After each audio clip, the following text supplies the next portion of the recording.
trillion from, if not in the widest sense from the world economy, right? It hasn't come from Saturn's rings, it hasn't come from Mars. So what they really mean, when they talk about stimulus packages and bailouts and pumping money in, what they really mean is that they are taking money from the taxpayer and then spending it through bureaucracies, either national or global. Now, my friends, if that were, if that were a more efficient way to disperse resources, we would have lost the Cold War. I would be speaking to you in Russian.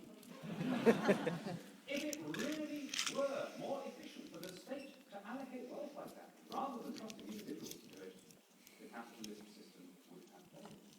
And it seems to me extraordinary that we are having to relearn that lesson from first principles here. And yet that, I'm afraid, is exactly where we are. Now, I know you're going to have some people who are going to talk in greater length about healthcare and about the British mistakes we've made in a socialised healthcare system. Let me share with you briefly one or two experiences from our model. First of all, funnily enough, our NHS was founded around about the time of the story that I told you at the beginning. It was the beginning of the Activists. And it was a product of its time. It began in 1945 at a time when the state was expected to direct the whole economy. Because we had just come through a war and everything had been conscripted into the war effort. So this was a time when we had food rationing, when we had identity cards, when we had the seizure of all the major industries for the purpose of war production, when we had incredibly high taxes, incredibly high borrowing, because all our resources had been mobilized in the fight against Nazis. Of course, the sad experience of many ages, many nations, is that when the state seizes powers on a supposedly contingent basis, it proves itself remarkably reluctant to surrender those powers when the emergency is past. And that is what happened after the Second World War. So it was years before we got rid of identity cards, not until the 1950s. We didn't even get rid of food rationing until 1951. And the NHS, the state-run healthcare system, is with us to this day. And the NHS is run on Marxist principles. Now, I'm not using Marxist as a kind of swear word. I mean, literally, Marxist. By the way, have you seen those wonderful Che Guevara t-shirts? Absolutely favorably. The picture of that ghastly picture with the slogan, "Communism killed 100 million people, and all I got was this lousy t-shirt." One of my favorite of all fashion accessories. But when I say that the NHS is Marxist, I'm not engaging in vulgar name calling.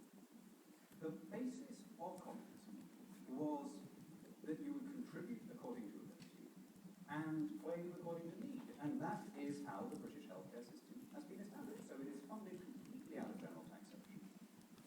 And then it is free for all users. And of course this leads to where socialism always leads, to inefficiencies, to duplications, to scarcity, to rationing, to public discontent, and ultimately to bankruptcy. So why are we sticking to it? I mean, you go through the statistics, it is bad on almost every level compared to what happens here. Survival rates are lower, it's more expensive, we have fewer doctors because they emigrate. Depending on how you count, between 6,000 and 17,000 people in the last 12 months died in hospital, having picked up infections that were unrelated to the condition which they went in to have treated. And this is a scary system. So why is it that more than 60 years on, we still haven't got rid of it? And the answer is that it has become so large and trapped so many people into a kind of dependency culture that it is politically almost unshakable. The NHS is the third largest employer in the world. The largest is the Chinese Red Army, the second largest is the Indian State Railways, the third is the British National Health Service. 1.4 million people are on the state payroll in the NHS. Now let me tell you the really amazing thing. Of those 1.4 million people, there are more bureaucrats than there are doctors and nurses put together. A majority of that 1.4 million is administrative rather rather than the medical staff.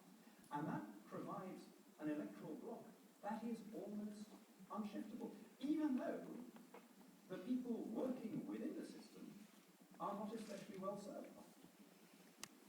The NHS ruthlessly exploits its position as a monopoly employer, and the salaries in it, if you're a hospital porter, if you're a cleaner, if you're a nurse, are way lower than they would be here.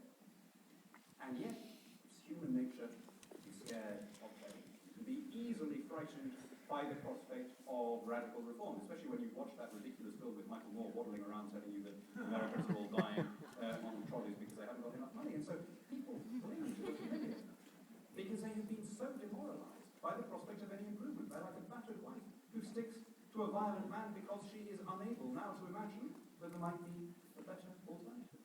And I tell you that not in order to denigrate the system, which I'm unusual in wanting as a politician to reform publicly. I concede that all the parties are emotionally attached to it.